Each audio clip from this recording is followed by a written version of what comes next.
And then he said, don't wish it was easier, wish you were better. Don't wish for less problems, wish for more skills. I can't catch a break, guys. Yeah. Get them the fuck away from me. I can't be around those guys. People think, oh, well, cleaning your room, that's just a cliche. It's like, yeah, really, eh? Just go ahead and try it. If people had any idea how powerful sleep is for healing from anything, and the fact that it's free. My mind is absolutely bulletproof, solid as a rock. Podcast. So guys, welcome to another episode of the Fighting Fit Show. Today we are talking about the dark side of weight loss. Particularly going to be talking about the biggest loser study, and is it safe to lose extreme amounts of weight in a relatively short period of time. Today I am joined by Brandon. Brandon, how are you? Week of holidays. Oh, how are you feeling? Fantastic. Was it like holidays with the kiddos, or was it just like work? What do you mean? Like, how was it? Did it feel like a holiday? Oh yeah, it felt like a holiday. Because the boys are great, and to be fair, it's like you'd be looking forward to spending time with them. The mornings with we kids is just magic. It's after about 1 or 2 o'clock, it descends into madness then for a wee while. But the mornings are lovely, and normally by that time Chloe's home, it's all hands on deck. But yeah, no, it's fantastic. And Nanny, Sandy, mine, Zach, normally a night out of the week. We were away the weekend, so that was another night out of the week. Mason's in crash, so it was grand. It was fantastic.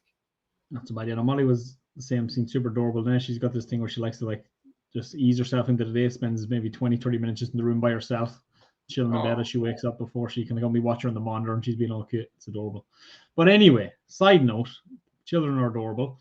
But today's podcast, the biggest loser study. Brandon, you brought up this topic for today. What do you feel like our listeners will get out of today's podcast? Or what is your hope for the podcast? My hope is that people get a clearer understanding of calories in versus calories out. I feel like this is a horse that's been flogged to absolute death, but I still do feel like there is still a little bit of confusion out there. Like, there are so many people that are not losing weight, and despite this, they still believe that they're in a calorie deficit. And I just feel like that's very disheartening. So we need to go into the details and kind of figure out, right, well, what is actually happened as well that's causing that? You know, why is a number that you call the calorie deficit in the past, or maybe it has worked for you in the past, not working for you anymore? Or maybe, could we start analyzing the fact that maybe you're not actually hitting that number, maybe there's something else going on, and then what is actually going to happen to the body if we really just crash things, and maybe not only in the dramatic sense, but what if we crash it by drastically reducing the calories, and also what will happen if we chronically reduce your calories? That's what I would like for people to hopefully understand by the end of this. I'm going to shortcut. If you chronically cut your calories, you will die of starvation. You will waste away, and you will be gone. Cool. Sorry. I know that was a joke, but I would like to know what I would like to do is obviously, because weight loss would be chronic starvation to a point, and then you go, right, I'm happy now. All right, we'll stop the chronic starvation. So let's examine the journey along the way. So on your way to death, what will you experience? Yeah, and I would say, what people don't seem to understand about the calorie deficit, because it can be quite confusing, is a couple of things. First off, the goalposts do move. As I said, a calorie deficit when you're 100 kilos, and then say you lose 10 kilos or 90 kilos, the calorie deficit is completely different because a lot of it is based off mass. The bigger and heavier you are, the more calories you burn. Therefore, as you get lighter and leaner, you have less calorie demands per day. So you want to adjust that periodically.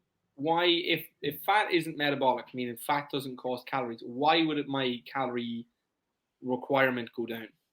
Well, fat is metabolic. Fat does have, an impact on hormones, as we talked about before, like things like leptin, etc. So it is metabolically demanding. I'm not sure if it's very calorific demanding, let's say, but it's more so because I'm carrying it around. It's like, remember, if I said you here, man, carry 10 kilos around you every day, you're going to expend more calories doing the same work, essentially. So that's kind of one of the key reasons. The next thing with calories is that it's what is it, 20 to 30% off, like food packets, food tracking, etc. So it's not exactly, let's say, a perfect system. What I say to clients all the time is calorie counting, flexible diet, and all stuff. It's not a perfect system, but it's one of the best systems we have because calories are in all the shops and all the packets and all the stores and all the countries.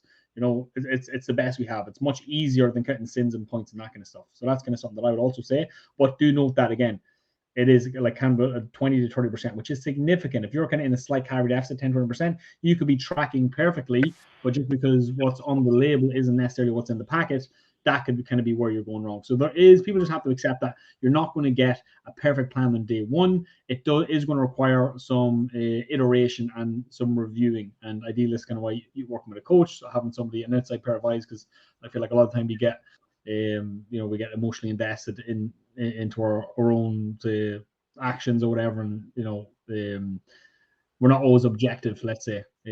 So exactly. I think that's this is a big problem for many people. What are you talking about? It's like walking around with your hands, with your, willfully blind to your own behavior. We're all biased. Everybody's biased. If Mason got in a fight in school, I would 9,000% be biased towards his side. Yeah, regardless, right. I don't have a choice in that matter. We're just biased towards, it's human nature. Obviously, we can very consciously do our best to be, aware of our biases and try and work against them and try and find that nice objective kind of stance. But for fat loss, again, this is the issue when you are trying to do something. Nobody wants to be a failure. Nobody wants to be a letdown. Nobody wants to be, greedy. Nobody wants to be perceived as greedy.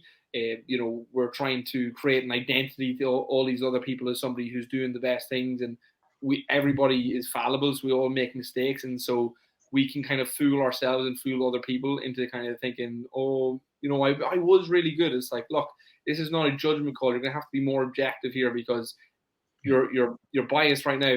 And when you're in it, your subjective experience is such a, like, I feel like people don't really weight how like extreme it can feel when you're in it. Like, it seems so simple. Oh, you're only a little bit hungry. It's like, it can literally be overwhelming. And it literally is to the point that it's like, let's say for talk's sake, most days you have a negative experience about your own body. You just don't like, you really would like the change. You think about it, 40, 50, 60% of the time, every time something, it's always something, I come from this clothes, I have to go to work, I don't wear it, whatever it is. That's how much you want it. And yet and all, your hormones and your subjective experience can cause you to just sell that out, because that is human nature. Again, it's like this urge that you have, this primal urge for food, and that battle to deal with eating less food. It's a really, really tough one.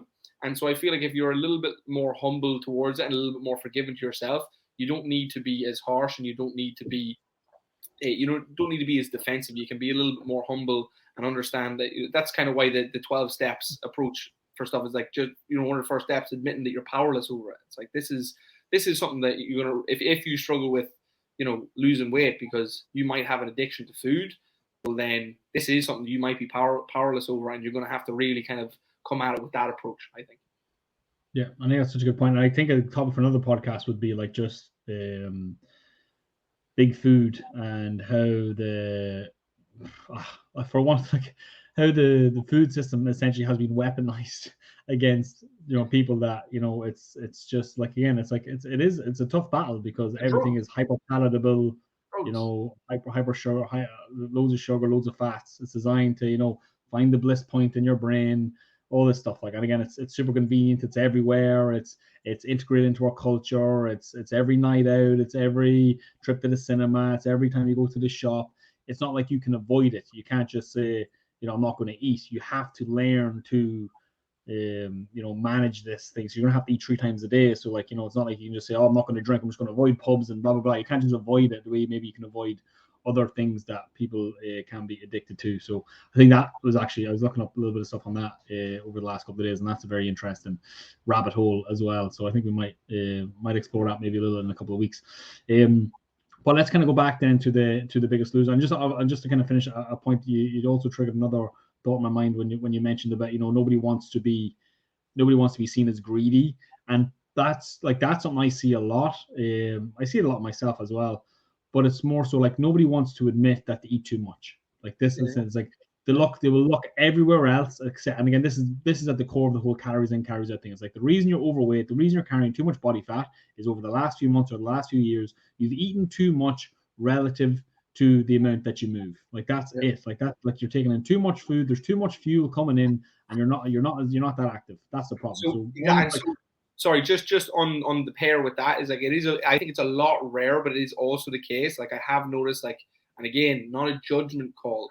There's like people also like there is literally some people who are physically extremely inactive, and they maybe don't even eat that much. It's like maybe you only eat 500 calories more than you should for that movement style per day, but it's like, it's like you could get away with eating that much and so much more if you were an active person. But there's some people who just hate physical activity. They don't want to go for a walk. Like just again, like, and I know some people, and they're very very very lovely people, and they would laugh about it themselves, like just like hilariously lazy. Like they just, I just can't stand it. I really don't like. I hate moving. I hate exercise. It's just so hard. Like, and it's like I feel like once we can kind of see the humor in it, and because it is quite funny, is like in some regards, it's like, come on, it's like you have to learn to laugh at yourself. It's like, but you also have to learn. It's like you have to toughen up with it because you have to move. It's like, and this is the other side with the hunger, is like you have to learn to hold back here a little bit, and be a little bit more playful with it. I know it can seem very very serious sometimes, but it's like, look, it's not that serious. Like you're gonna have to eat a little bit less and move a little bit more. You can't be lazy. You can't be giving into these signs. And I feel like, again, it's like nobody wants to be greedy and nobody wants to be lazy. Like don't be stigmatized as, I don't want to be that person. It's like, but unfortunately, it results in speaking to something akin to one of them. If you're the red flag or the trigger is somebody comes in to say, I just eat the wrong things at the wrong time. I'm like, we have another one. This is someone that's just not willing to admit that they eat too much relative to the amount that they're moving. They're not that active relative to the amount of food that they're eating. And I think that is important. And also, like because obviously we deal with a lot of ladies as well. I think over maybe about 60% of our clients would be ladies. So ladies in general tend to be more petite, like say, like, typically, 5'2", 5'3", 5'4", 5'5". And maybe if they haven't been training consistently over the last number of years, they don't necessarily have a large amount of muscle mass. People starting off anyway. And obviously as you get older, and particularly for females, it can be hard to accumulate any decent amount of muscle mass in, say, over the course of maybe 3 to 6 months anyway. But that's another reason. It's like I plug these ladies into a BMR calculator and say this lady's 5'2", maybe 60 kilograms, wants to lose a stone. It's like you really have to take the slow approach, because their BMRs are only, like, their basal metabolic rate, like they're only burning maybe 12 or 1400 calories. They're not that active because maybe they've got a desk job that requires them to, sit down for 6-8 hours a day. Maybe they've got to commute to work. Maybe they've got kids and stuff, or whatever the lifestyle situation is, that it's a struggle, let's say, to get 10,000 steps. Like, these people are only burning 1900 calories. Like, they'd be below the typical 2000 calories for a female, 2,500 calories for a male, let's say. So they'd be below that. So their total calorie burn for the day, because their activity levels are quite low, and because they're quite small and petite, like they don't have a huge engine, they're only burning maybe 1,800 calories a day, even with some activity. So that then means that for us to lose, then their expectations are, I want to lose a pound or two a week. And for us to lose 2 pounds a week, you have to be in a 1,000 calorie deficit. So that means that you'd have to eat 800 calories a day to lose 2 pounds in a week. Sorry, like 1,000 calorie deficit per day. Sorry, 1,000 calories per day to lose 2 pounds per week. To say there's roughly what? Which is a lot. I know it changes a lot. It's like what we need to do is we need two options. We can starve ourselves and eat 800 calories, which is probably not going to last very long, and this is what people do, and this is why it only lasts for a couple of weeks until kind of we fall off track. Or we need to stretch out the time horizon and say, okay, instead of losing 2 pounds a week, what if I lost half a pound a week for a year? You know what I mean? And I would still be able to eat 1,600 calories a day. I'd be able to have 300-400 calorie meals and have a couple hundred calories left for snacks. Like, I could prioritize training and performance. I could have good energy, build some muscle mass. It's going to increase my metabolism over the long term, etc. So I think these are the problems. I think the activity level is one of the ones that a lot of ladies need to, or more so not need to, but more so it's the most productive place to focus their effort and energy if you just try to be a little bit more active. Because if you're getting 8,000 steps and you're 5'4" or less, like you're just really not burning that much calories every day. So it is really going to feel extremely restrictive for you to see, 1-2 pounds, like 1 pound a week is still going to be relatively restrictive. So what people should, because everybody has a target in the mind, and this is where we go wrong a lot of the time, where like, the standard is 1, 2, 3 pounds a week. People kind of think this, and maybe because they've never really done it for more than 2 or 3 weeks, and then first couple of weeks you're losing a lot of water weight and stuff like that. So like their standard is, I can lose 3-4 pounds in a week. Or when I done this other program, I lost 3. I was like, yeah, okay, well, how long did that last? Where did you actually keep the weight off? Because you lost a lot of water weight and stuff in the first, because you cut a lot of shit. You dropped a lot of water weight, less salt in your system, less carbohydrates, processed foods, etc. So now the standard becomes 3 or 4 pounds a week, and it's like, well, that wasn't actually fat loss. That was just weight loss. You kind of flushed a lot of weight out. So I think that's what's important. But again, the next big factor is like, right, look, what lifestyle changes can you commit to? That's the biggest question, and you don't have to commit to them forever. And so like it's a nuanced conversation. So it's like initially, it's like if you want to lose big weight, it's like get big mileage on your steps. It's like turn into a cardio bunny for 4 months where you're doing your weight training, obviously try and build muscle and increase that basal metabolic rate. So if we pack on 2-3 pounds of lean muscle, we could get an extra 400 calories out of you a day, hopefully. But another way that we could do that in the short term is like, why don't you get up at 6 o'clock in the morning and go for an hour walk every single day? Like, what kind of effect do you think that would have on your calorie burn?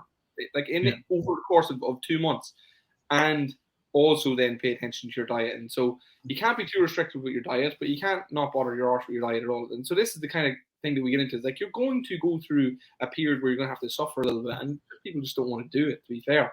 And an awful lot of people do. And I was actually talking to a woman today in the session, and you can really tell when somebody has flipped the switch. Like you can really just tell. And there's some people who, again, already I say get up at 6 a.m. in the morning and go for an hour walk, and that's them lost. Like I'm not doing it. And so look, whatever level of sacrifice you're willing to make, it's like, but I would say it's like, again, back to the Biggest Losers. Like if we go too far in an extreme, it's not going to work. Because if we don't go that far at all, you're not going to end up anywhere. It's like, don't worry about the Biggest Loser problem, because you're not even going to have the weight loss problem to begin with. But the Biggest Loser problem comes from, it's like when we just take that to its drastic. Now, these people, we talk about social leverage all the time. These people, the only reason that they were successful is because of social leverage. Like they were basically, this is what happens when you leverage people in, like to the nth degree, and just absolutely squeeze every drop of energy, make them as miserable as you can, like in this vacuum. And then the issue with the Biggest Loser is that once these people come out of this vacuum, it's like, now we're really left with who they are as a person, what their lifestyle is, what their likes and dislikes is like that initial problem that should be getting solved from the jump anyway. It's like still isn't solved, except now you just have this person who is like has lost a lot of weight, and maybe now even again like another element to it is like now has all these expectations on them, and again they're in a negative mindset. But now they're gaining weight. It's like fuck. Now if I'm not losing 5 pounds in a week, I'm a failure. And it's like, Jesus Christ, what a bar to set. But before we get into or maybe we'll go straight into the Biggest Loser. I sent you a link there, the last one. I found a really cool case study from precisionnutrition.com. If anyone just Google Precision Nutrition, the Biggest Loser study, you'll find the article. Precision Nutrition is a fantastic nutrition coaching company. The guys have all been certified by Precision Nutrition. So this is a really good article, a really good look at this, because this is obviously let's say the dark side of weight loss. So this is essentially as extreme as it gets when it comes to. I imagine you're just going to open this, right? Well, I'm going to UK because I don't want to let's say put it up on the screen, because last time I kind of ruined it for Pete when he was kind of editing after. So I said, people who want to follow along, just go precisionnutrition.com/the Biggest Loser study. And you can kind of follow along, but you can put it up on your laptop screen there, Brandon, if you want. I'm going to scroll through it here.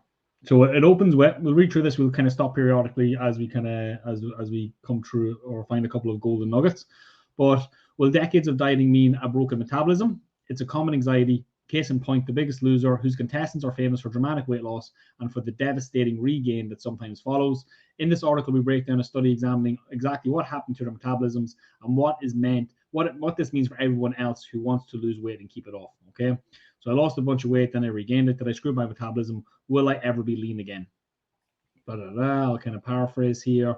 Take The Biggest Loser, perhaps the most famous example of this type of made-for-TV metabolic drama.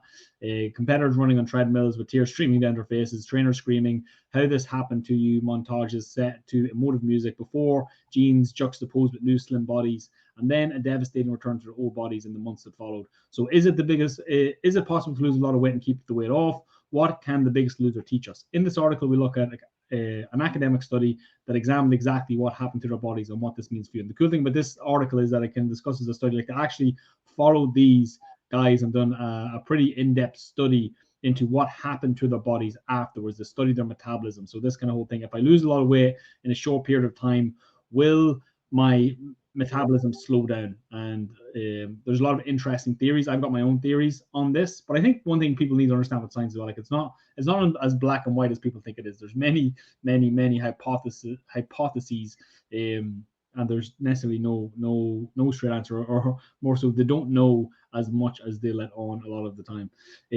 But anyway, so here's the media narrative of what happened. The Biggest Loser contestants regain most or all of the weight once cameras get turned off. This is caused by and or leads to damaged metabolisms, psychological trauma, and shame. Trying to lose weight and keep it off is hopeless. Okay, so that's kind of the common narrative. Okay, like people can't lose weight. And again, the studies do show that, I think like 70-80% of people that lose weight do gain the weight back. So like, we're not necessarily having a lot of success as a culture, let's say, with maintaining a healthy weight. Okay, but is this story true? What does this prove, and is it really impossible to sustain weight loss? Let's dig a little deeper. Okay, so questions we're going to ask: what happens to the body weights and metabolisms of the Biggest Loser contestants in the years after they appear on the show? Why? What does this mean for regular folk who want to lose weight and keep it off? Okay, so to explore these questions, the study looked at 3 key indicators in 14 men and women who participated in season 8 of The Biggest Loser 2009.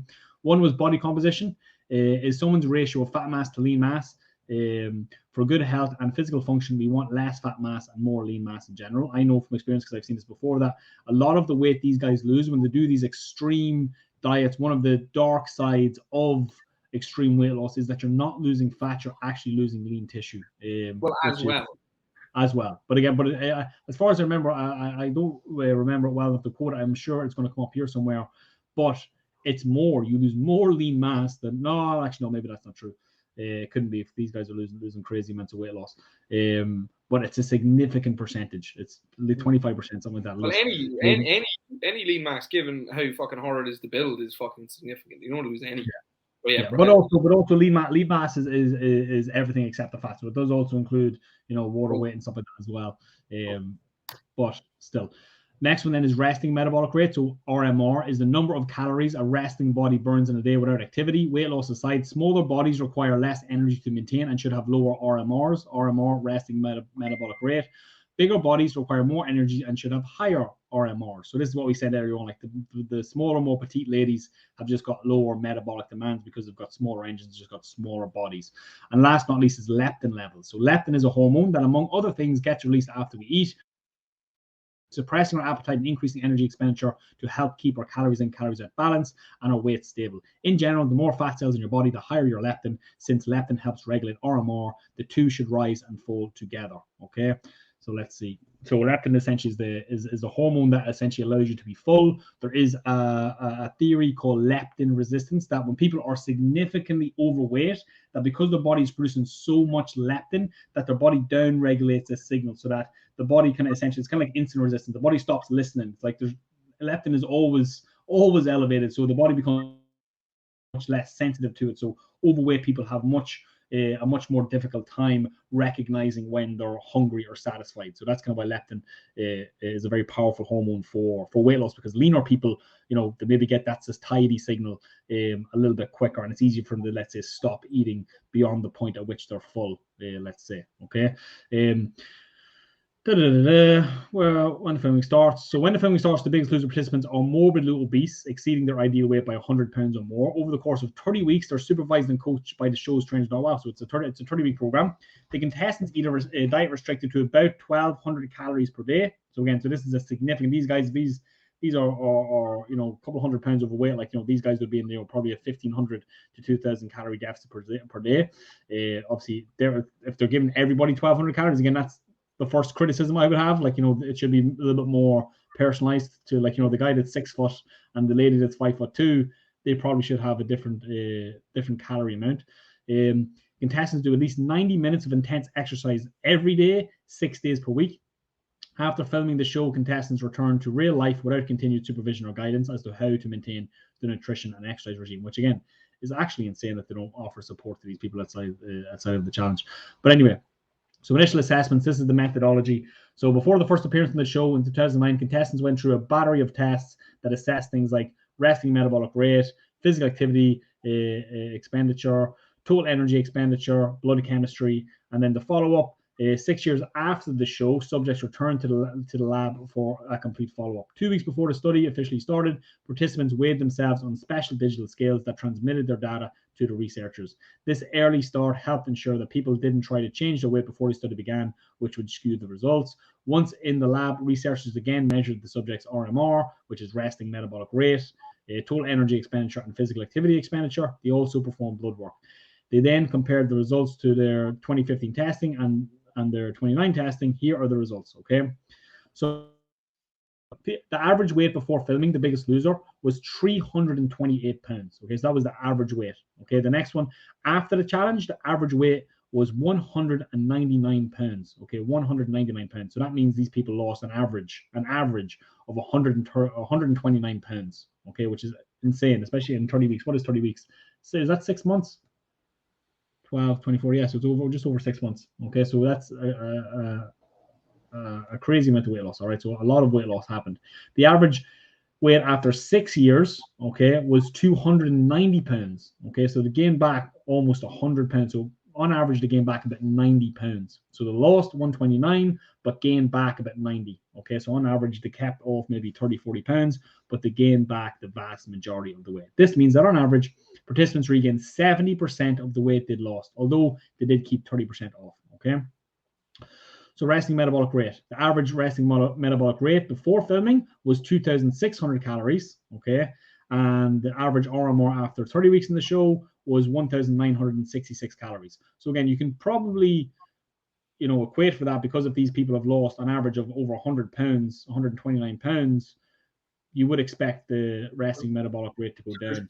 There's 30 pounds difference in the average weight between both measurements and RMR. So really, it is a little bit big of a reduction in RMR, but there is 30 pounds there. It's you maybe expect 300 calories, so it does seem a little bit bigger than you'd like. But given the fact they're all 30 pounds lighter, you'd expect some reduction in the RMR. Yeah. But the problem here, the average after 6 years then was 1,900 calories. So it actually decreased even further. Oh, Jesus, so right? 6 weeks after the show. This is kind of getting to the crux of it, as if, like, is this a good strategy for people to lose weight? Average RMR 6 years after the final weigh-in, so 1,900 calories. So it decreased even though they gained back 70% of the weight loss. So they've gained back, again, about 90 pounds. But their metabolism was actually still lower before exercise, obviously. That's very surprising. Surprisingly, despite the weight regain, participants were burning 700 fewer calories per day at rest versus when they started the show. This is about 500 fewer calories than we'd expect them to burn based on predictive equations that take into account their body weight. So yeah, so typically, taking the weight loss into account, it's still 500 calories less than you'd expect. So you would expect the resting metabolic rate to go down, but you'd only expect it to go down by, as you said, a couple hundred calories. But this is obviously decreased significantly despite the fact that they've gained back the weight, okay? So next we talk about lean body mass, okay? As an indication of muscle mass. Again, it's lean body mass is everything except the fat, so it's not necessarily muscle, but it's a good indicator. Average lean body mass before filming was 167 pounds, and this is where I think they do the damage with the severe calorie deficit, with the 90 minutes of training per day. This is where they do the damage. This is the dark side in a nutshell, I think. Average lean body mass before filming, 167 pounds. Average lean body mass after 30 weeks of the show was 142 pounds. Okay. Average lean body mass 6 years after the final weigh-in was 155 pounds. So participants lost 25 pounds of lean mass during the filming of the show. They did end up gaining about 13 pounds of it back. However, that didn't help to elevate their RMR as we might have expected, which is very interesting. So 25 pounds of lean mass is a lot. So even as a percentage. But leptin levels before filming, so this is the leptin, the hunger hormone it's called typically. Average leptin before filming was 41 nanograms per milliliter. Average leptin after 30 weeks in the show was 2.56 nanograms per milliliter. And then average leptin 6 years after the final weigh-in was 27.68 nanograms per milliliter.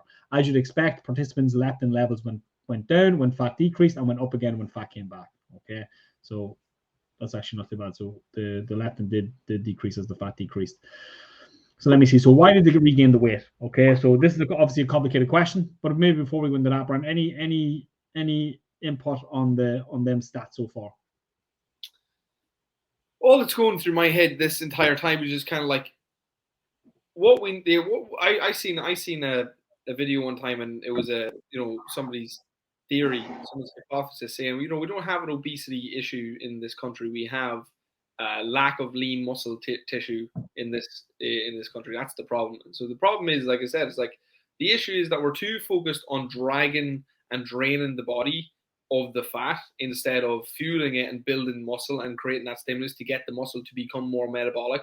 And again, like everybody wants to do things just far too extreme. And again, obviously, as we can see, it's like there's not a dramatic difference. Like it's not crazy to the path, but like where people, my metabolism's in the it's like, listen, you're still RMR still 1900 calories. You can still lose weight on that. It's worse than it was before because you've done something crazy, which is fair enough. And you're in a worse situation now because of it. Because realistically, there is no easy road here. It's like what you need to do is like you need to adopt the lifestyle. It's like you need to pick a sport and become an athlete. It's like if that's walking your sport, if ping pong your sport, and start like nourishing yourself as an athlete. Because like there doesn't seem to be any free dinner here. Like you can't do a 30-week program and then that's your life fixed. It's like it just doesn't work. And obviously, again, it's like to try and do it so extreme. There is an extreme result, like something I'm only kind of coming to terms with now after years of boxing is like, I don't know why I hadn't got the sense when I was younger, but I mean, like from boxing, all the hits in the head, it's like, it definitely did damage. It's like, there's no way you're getting away with any kind of extreme thing you've taken on in your life. Like you're not going to do anything extreme and not have some kind of ramification to it. I don't think, it's like, so this is just, this is the fat loss version of that. It's like, you can't just eat whatever you want for years and years and years and then, do the most drastic thing. I just think it's absolutely insane that they were allowed to do that to people. It's like obviously, like, I mean, it's only TV and, everybody's free to do whatever they want anyway, but it's like, 1,200 calories to everybody, no matter what, and then like just absolutely flogging the shit out of it doesn't seem like a good idea. And the fact that there's no aftercare and all that kind of stuff also seems extreme. But I feel like it's very hard, like we do it for a living, to take people for any longer. Like 30 weeks, it's like, how long? It's over half a year. So it's like, how are you supposed to, like, these people really have to want to change their lifestyle. And I feel like that's the bit that people just don't want. People just want to be cozy at a certain level. Like they just don't want to continue the grind. But it's also the glorification of weight loss no matter what. So it's like if I stand on the scale, the bigger number on the scale, the bigger the -5, -10, the bigger the number, the biggest loser.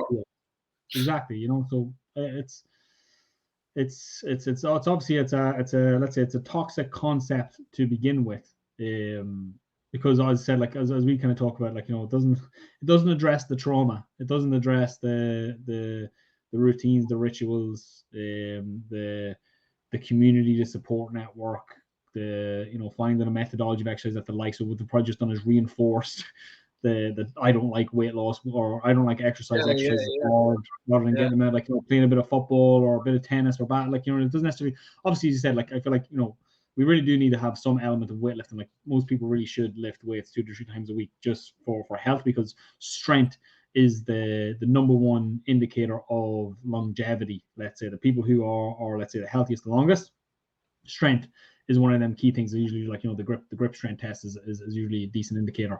But I feel like if you were to have a think about this study in regards to, it's like if it wasn't weight loss, if it was heroin or cocaine or alcoholism, and it was like the biggest health harm, it's like who could improve their health markers the most with this, and you really control everybody. It's like you would expect a large amount of people to be back on the sauce or back on the powder or whatever it is by the end of it, because that's human nature. Like, we know the numbers. It's like there's a very few amount of outliers, and most people will always succumb to human nature. Like, even in the best programs, even with the best support, even with the best families, even with the money, it's like, it's human nature. Like, this is such a human problem. It's like, and again, we can go back to the rat experiment, where people have this amazing community, this amazing environment, that the tendency for this stuff to just go down. But as I said, like, it doesn't address the trauma. It's like there's people who are just in a certain spot in their mind that they have their crutch and they need their crutch.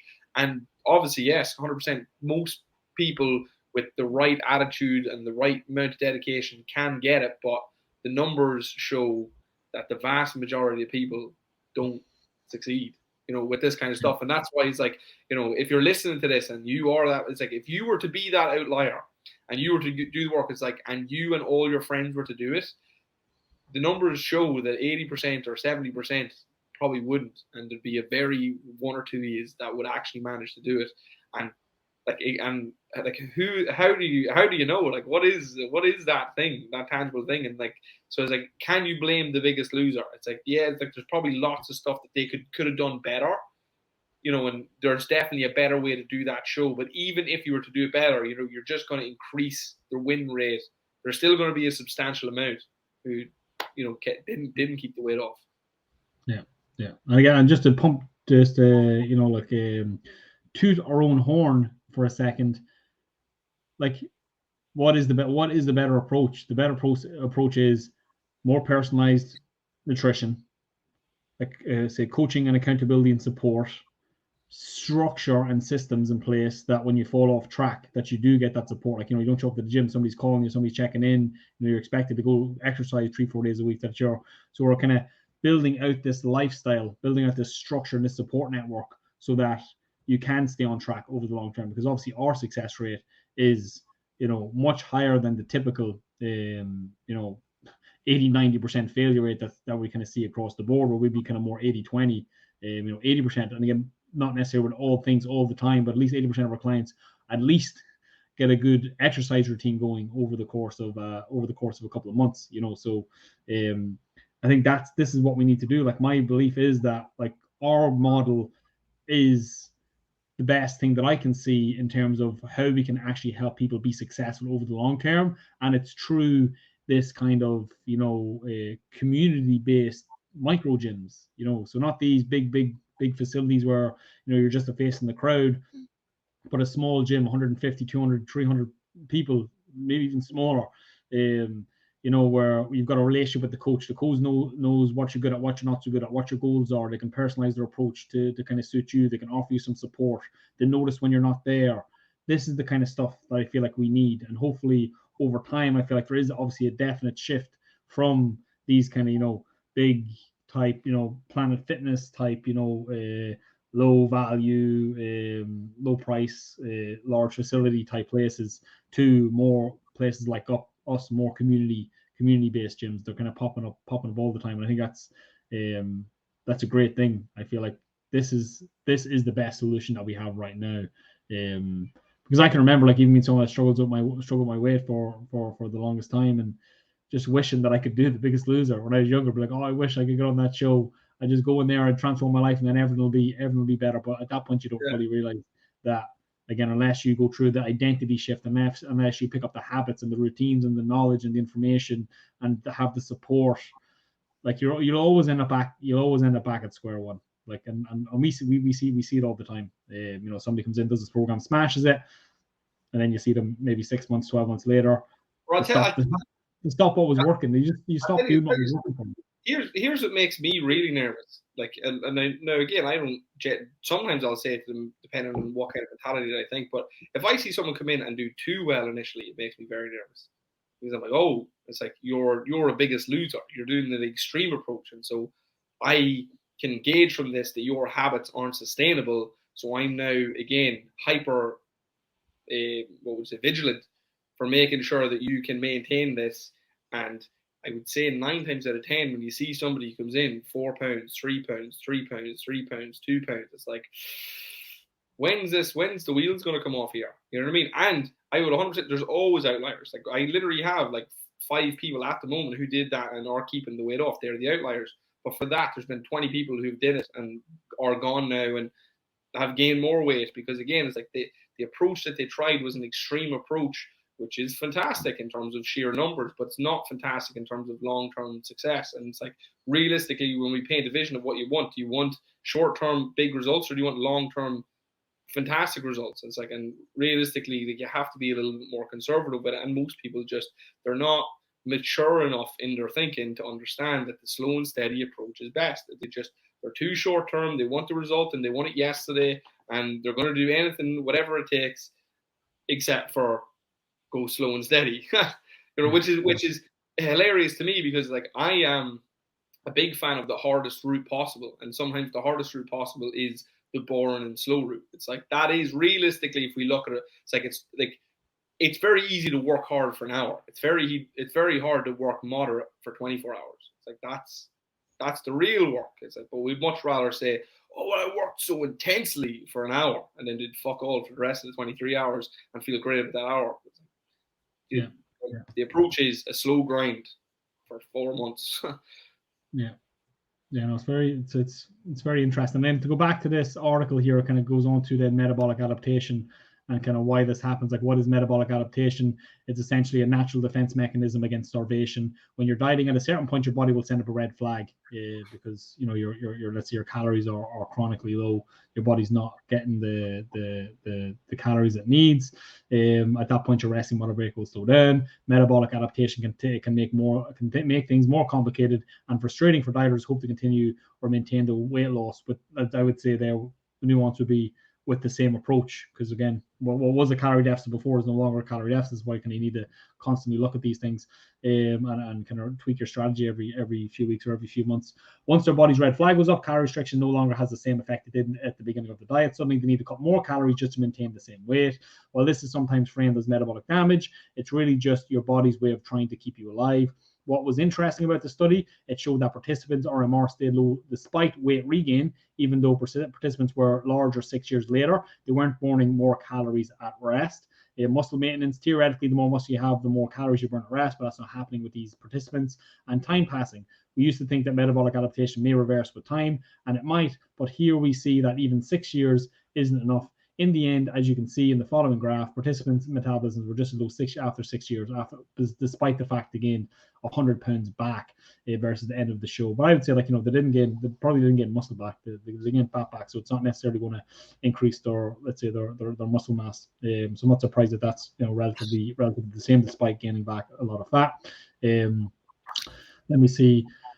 Next, it was on the leptin. As expected, the Biggest Loser participants experienced a huge drop in leptin when they lost the weight in 2009. When they regained weight, leptin rose accordingly, but there are two sticking points here. One, normal leptin doesn't mean it's easy to control your appetite. Pre-Biggest Loser, these folks were used to eating a certain amount. Now they need less to stay smaller, of course. If they went back to those same amounts rather than following their natural physical satiety signals, it's easy to understand why they gained weight. The participants' leptin and RMR are no longer linked. If the two usually rise and fall together, why didn't RMR go back up as leptin did when the weight was regained? This could also lead to weight regain. Even if participants followed hunger cues and stopped eating when satisfied, they'd be eating more than needed considering their low RMR. So let me see there just to confirm that. So if the two usually rise and fall together, why didn't RMR go back up as leptin did? So I would say leptin went up because fat increased. RMR didn't go up because muscle didn't increase. I would assume that's kind of the key reason for that. The resting metabolic rate, the lean mass increased, but I assume that would have been water weight, glycogen, etc. The majority of it anyway. I assume they weren't putting a lot of muscle back on. But I've always been interested. Like, if you're kind of big, if you're carrying 100, 200 pounds, like, are you building muscle just walking around? Probably are a little bit, I would assume. Just like doing farmers walks all day, carrying 20, 30 kilos in each hand. Well, the stimulus is there, but it's like, again, you have to think about your nutrition. It's like, if your nutrition is there to back it up, it's like you probably will, 100%. Yeah. So for these guys, go on. Sorry, and again, like most people who are overweight do have good strong legs. Like, if you've been chronically overweight, like, they will have stronger legs, and there is, I would say, a little bit of like your hormone profile, your leptin and ghrelin. The reason that you more easily become overweight is because you're an endomorph, or you're like there's no ectomorphs out there who are walking around like massively overweight building muscle, because like their body type is predisposed to building muscle. It's like, and so therefore is more predisposed to hunger. So it's like their body's like, right, let's fuel this muscle, let's go. And obviously then you pair that with the bliss point, and so now we're eating enough to build our muscle based on our hunger cues, but the food is hyper calorie dense because of the age that we live in. So it's like, if you were listening to your hunger cues, you should have quite big hunger cues, plenty to eat carbohydrates, fats, and protein. But when we start eating Snickers bar and listening to those bigger hunger cues, it's like, well, it doesn't equate to just the lean muscle mass that your body would maybe be designed, and plus the little bit of extra body fat that fuels said muscle. Whereas like somebody who's an ectomorph, somebody who's generally narrower shoulder, narrower waist, as opposed to endo, which is broader shoulder, broader waist, and then meso, which would be the athletic build, broad shoulders, narrow waist for men, broad waist, narrow waist for ladies. And so it's like there is hormonal predispositions for those, and that's why endomorphs, people who are stockier, square shouldered, square waist, men and women, just generally tend to be more overweight, because you guys are born hungrier. It's like, that's like not everybody's hormone setup is the same out the gate, and so that's something to take in consideration. Like, there are people who are just genetically predisposed to having a bigger appetite and carrying a little bit more body fat. That doesn't mean that you have to be obese, but it means that your hormone setup is different. Same way as like in the whole gym culture now, there's hard gainers. There is people out there who literally train like fucking crazy, and they're still wiry because they just haven't got the hormone set up to allow them to eat that much food. And you'll hear the big muscle bound guys, on TikTok and Instagram. It's like, you have to eat. You're not eating enough. Like, same way as people scream at, people are overweight.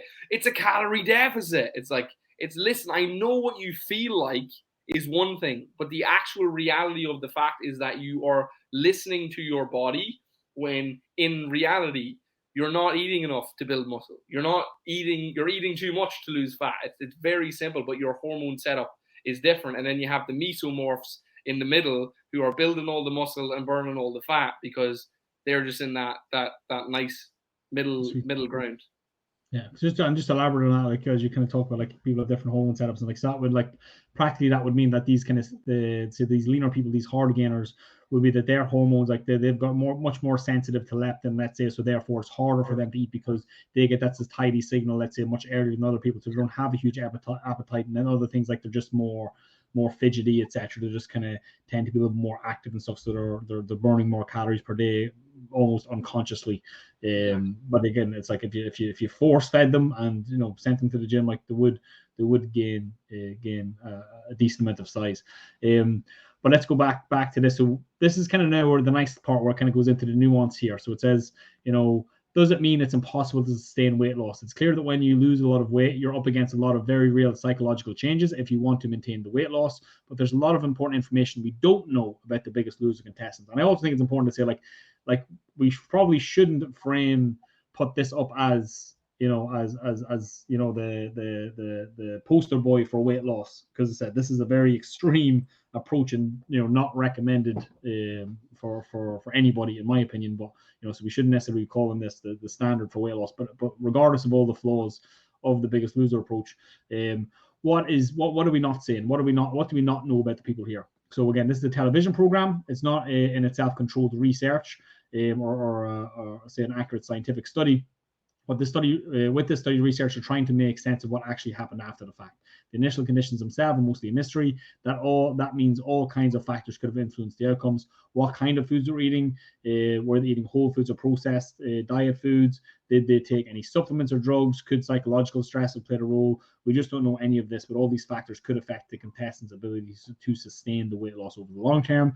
And then finally, what are the participants' lives like? So the participants reported maintaining the Biggest Loser approved nutrition regimen and exercise level over the 6-year period, but self-reported data are numerously unreliable. Okay, that's very interesting. The participants reported maintaining the Biggest Loser approved nutrition regimen. Okay, so that's interesting.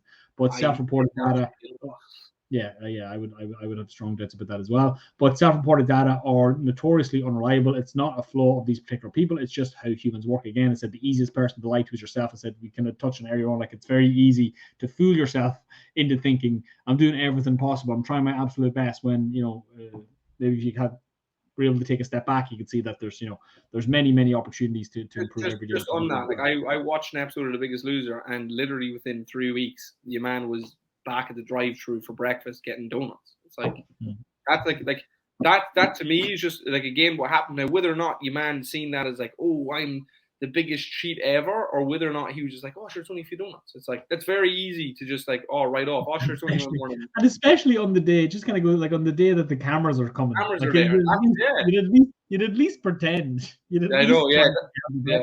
The fact that he's doing that on camera shows that it's probably out of control. He definitely ordered half the portion on that day.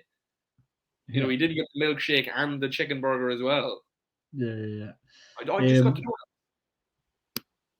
Let me see. So some of the participants were able to keep weight off for years before return. So questions arise like, is the weight regain the result of unfortunate physiological exclusively, or are they eating more and exercising less than they think they are? Is psychological stress from weight regain in a public setting playing a role? Here again, we don't have answers, and all of this can affect the person's ability to maintain the weight. Did they regain the win because they lost it quickly? The Biggest Loser program helps contestants lose weight at a rate you rarely see elsewhere. Many people are speculating that this is the reason for the participants' persistent metabolic adaptation and weight regain. That's a convenient explanation, but not necessarily an accurate one. Another study compared the Biggest Loser participants' weight loss with gastric bypass. This is where it gets interesting.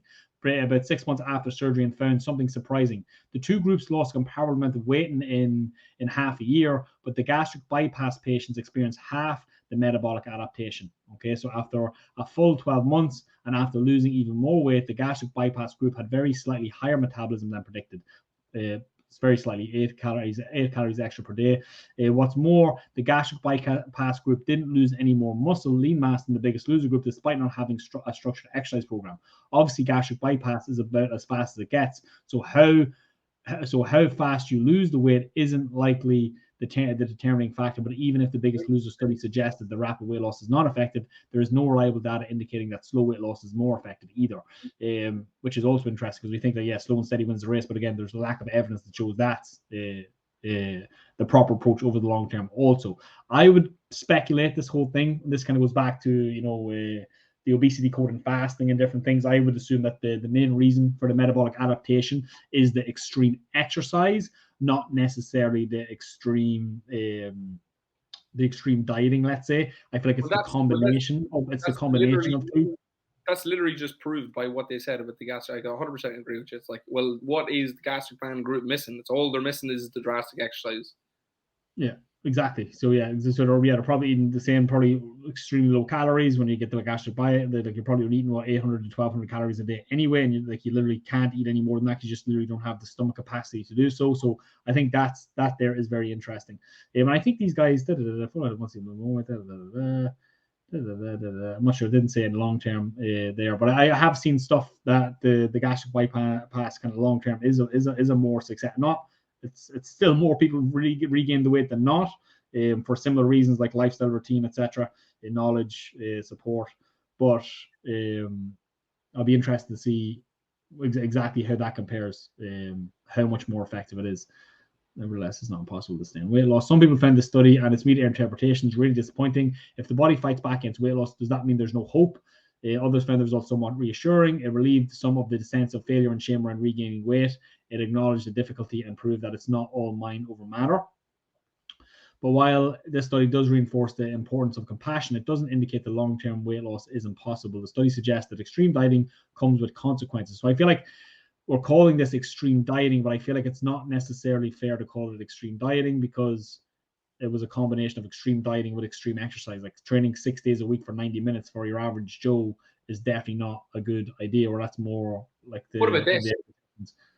What about the fact that the gastric band bypass would be closer to fasting than dramatic dieting or extreme dieting, because maybe there's something about the chronically low calories as opposed to no calories at all.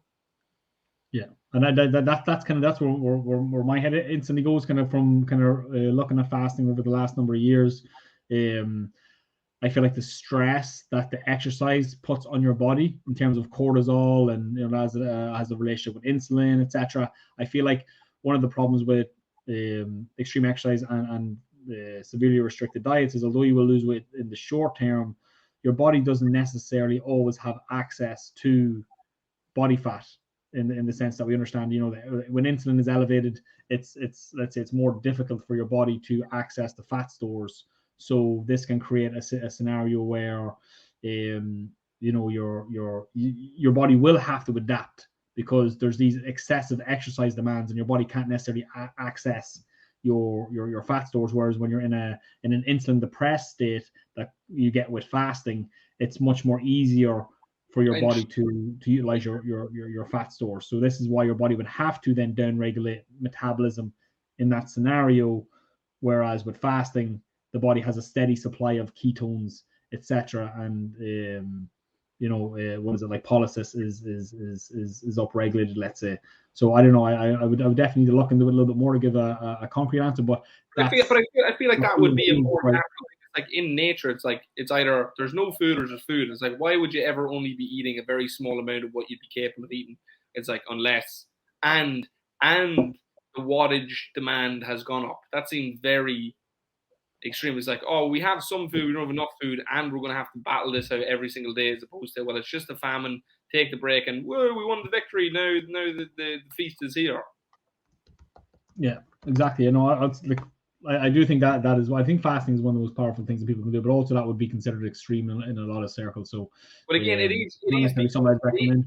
It is. I would 100% recommend fasting for weight loss, but it is also, it's the exact same thing. It's like, if that's your only tool, it's like, well, when you come back to your lifestyle, you're just going to gain it back again. So it's like, paired with you trying to get on top of the rest of stuff, it might be overwhelming and it might just put you off everything altogether because it's too much mental load.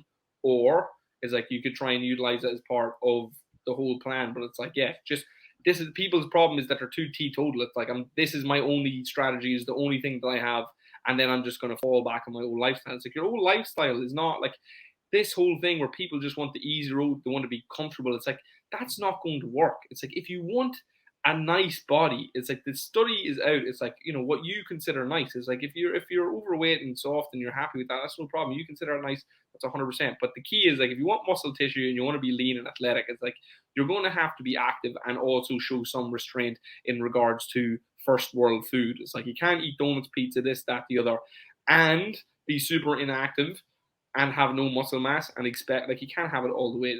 It just doesn't make sense. But the key is, as well, it's like, people just, when you're not experienced, like, I believed all these things. I didn't know. It's like, it's not a judge. It's like you don't know. People don't know because you're not in it. And so it's like, it's important that you get a coach and listen to conversations about it, and listen to lots of conversations about it, because there are so many different opinions. So get educated on yourself. But I find that middle ground, that medium, moderate approach for most conversations is generally pretty on the nose. So it's like, it's like, and again, I really would steer anybody away from thinking that your metabolism is broken teetotally, because again, that's another extreme limiting belief. It's like, you can do it. It's like, you just have to make it work and find what works for you. And I always say to people, if there was literally 100 million on the table for you maintaining your dream body for a year, it's like, what would you do then? It's like 100 million, like literally set you family up for life. It's like, how would you do it? It's like, you'd start thinking. You wouldn't just rush into every single diet. You'd be like, right, okay, this thing needs to work. Or maybe again, you'd have this would supply you with an unnatural amount of motivation. It's like, and you'd be able to maintain these things for much longer. But like, for me, initially, when I started doing all this, I went from one extreme approach to the other, to the other, to the other, to the other, to the other, and they all worked in the short term. And that worked in the long term. Doing a lot of different things that worked in the short term for the long term. The most important thing was not that I was doing the right thing, but I was consistent with an effort in the right direction. Is that even when it failed and I kind of fell off it, it's like, I got right back on. I got right back on. I got right back on until now. Eventually, now I'm in a sustainable path anyway, because I'm taking all the best bits. But it's like, look, if you're going to do something extreme, fine. But when you come off that, it's like, you better get ready to get back on something else and just keep doing this. But you have to be a little bit objective. It's like, if you keep spiking up to where you're beginning, it's like, well, now you've got a problem because now you're just running around in circles. We don't want to do that either. If you're going up and down, and on average you're down, we're winning. Yeah. No, it's a very interesting topic, and I think one of the things, like most things, we're not as smart as we think we are, and we don't really have all of this stuff figured out. I think the best approach is always going to be, try some different things, see what works for you, and get some help and support. Get somebody else's eyes on you so they can tell you, like, or just give you some objective feedback. Because I said it's very hard when you're in it and you're in your emotions and you're managing your stress and you're managing your life and all your own problems. It can be very hard to be objective with these things. So that's why I'd always recommend, working with a coach or having somebody who is maybe a little more experienced with this stuff that can help you and kind of give you feedback. But yeah, no, it's the Biggest Loser approach is not recommended. Don't go extreme. Don't do both sides of the coin. I feel like you probably could do one. Maybe probably the dieting. I think, like, 1,200 calories, you probably could get away with it for a little while, but I would definitely not combine that with extreme exercise. And I think that's one of the nuances that they maybe don't address strongly enough in that article. Whereas I've seen my experience with fasting has been, relatively good, in the sense that, it's what fasting is more a longevity tool, a health tool, not really a weight loss. So although you will lose a lot of weight, even like you always gain the weight back with that too, but it's just from the same lack of habit, structure, routine, support system, support network, all that kind of stuff as well. So I think people need to experiment with different things, but I feel like fasting is the one that do nothing. It's kind of very similar to the gastric band, so maybe you don't want to go that far, because to be fair, there does seem to be some decent. I'm just kind of skimming through a study there, and like a decent amount of people do seem to keep the weight off. But I feel like fasting would have a similar effect, and you don't maybe have to go as extreme. Because it's funny that like fasting is viewed as almost more extreme than that's insane. And again, it's no knock on gastric bands, but it's like, right, what's a natural gastric band? It's called zip your mouth shut. And again, it's so hard because you have the choice to eat, and that's the issue. The issue is that we come back to your willpower, which is really the choice, and that's really the issue. It's like your metabolism is not broken, because if we zip your stomach shut and start making you get sick every time you try and eat, you lose the weight. It's literally like we just need to go a little bit further up, and we need to put a metaphorical zip instead of like a metaphorical gastric band. Actually, just close your mouth and things will be okay. And the big thing again is like, why are you choosing to eat? Becomes again back to this mental conversation. How do people sustain fasting? They go within, they start to get quiet. Even though the hormones rage, and you start to learn to breathe through the storm and not be tied to this vessel, this body, because you are spirit, you are mind. It's like, and so again, we're getting a little bit down deeper into the rabbit hole, and that's a completely relevant question. This is again why I feel like this whole thing with the addiction element of thing, the 12 steps, is like, this is why most people aren't successful, because most people don't go that deep into who they are and into themselves. And if you do, we start getting away from this culture and these cultural problems that is the problem for the mass, and start becoming that, that spirit, connecting back to yourself and being a little bit more nuanced, and being a little bit calmer, just not being tied to your body. Yeah, I agree. We're out of time for today, folks. Any questions or queries, feel free to drop a comment on the video, send us a message on Instagram, Facebook. You can email us through our website as well. You want to check out our programs, want to work with a coach, get a structured workout program, not fall into the same pitfalls as let's say the Biggest Losers. Just go to fighting.com. Appreciate your time, appreciate you listening to the podcast. You made it all the way at the end. Thank you very much. I will see you next week. And sorry, last thing, Precision Nutrition, another amazing resource. So again, fightingfitnation.com or Precision Nutrition, and Precision Nutrition could be check them out. I'm pretty sure they've got some sort of like free 5-day challenge like stuff, like Precision Nutrition or top quality nutrition. They coach the coaches. All right, guys, got to leave it there. See you in the next one. Bye. Peace.